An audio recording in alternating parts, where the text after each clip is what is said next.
The Pilgrims and the Puritans.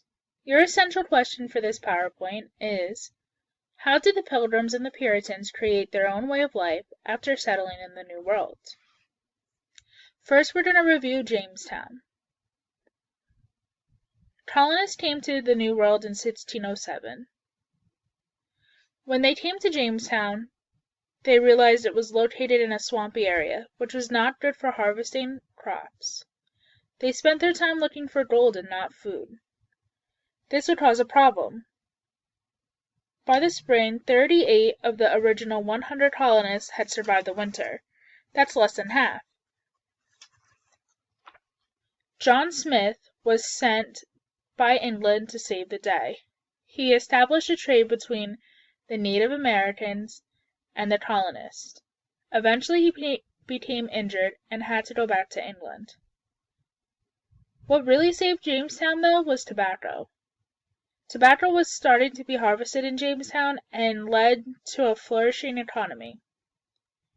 There was a trade route that had been established between Europe and North America, and the settlement started to thrive. African slaves were coming to the New World, and so were indentured servants.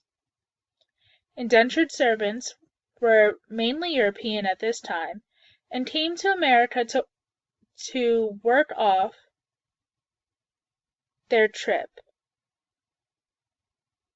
Many of these indentured servants took years to work off their trip to America, but did it gladly to leave Europe behind. The Pilgrims. A pilgrim is a person who wants to take a religious journey. In 1620, 100 pilgrims started their voyage to Virginia, but they were knocked off course and settled in Massachusetts. They called their home Plymouth, and believed they were not bound by the rules of the Virginia Company. The Virginia Joint Stock Company ruled Jamestown, and these pilgrims believed that they did not have to follow the rules of the Joint Stock Company because they were not in that area. To make up for the lack of rules from the Joint Stock Company, the Pilgrims created their own Mayflower Compact. The Mayflower Compact was signed by 41 Pilgrim men in the Massachusetts colony. It called for a government that would make and follow just and equal laws, and would elect men into office. This was the first document in which American colonists claimed a right to govern themselves. But I have a question for you. What about the women? Where were they?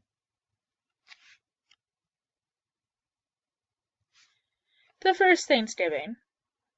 During the winter of 1620 to 1621, the Pilgrims were in need of crops and food. Half the population had died, and they were not prepared enough to harvest or grow their own food.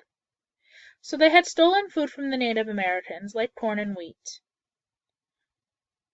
Eventually, the Native Americans and the Pilgrims created an agreement between each other. The Native Americans and settlers would protect each other from other tribes, and the Native Americans would help the Pilgrims plant crops. In the fall of 1621, the Pilgrims set aside a day to give thanks for their good fortune.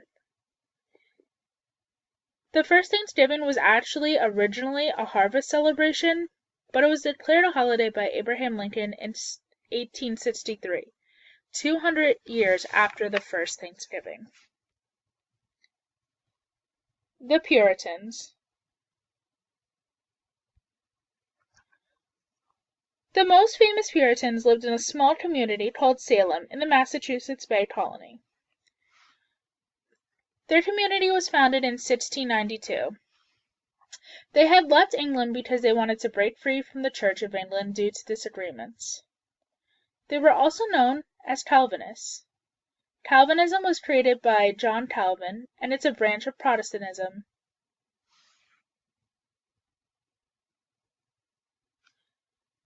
They had several different beliefs than the Church of England. They believed that God had already decided whether or not you go to heaven or hell from the moment that you're born. This was called predestination. They believed that the devil was constantly trying to tempt them, and this made them very paranoid people. They also believed that towns and churches should manage their own affairs. So in their settlement, each town governed itself by a local town meeting that decided local issues. They decided what crops to grow and who should govern what. Witchcraft. The most infamous thing Puritans were known for were the Salem witch trials. These trials started because a group of young girls started acting strangely. They started accusing community members of acts of witch against them.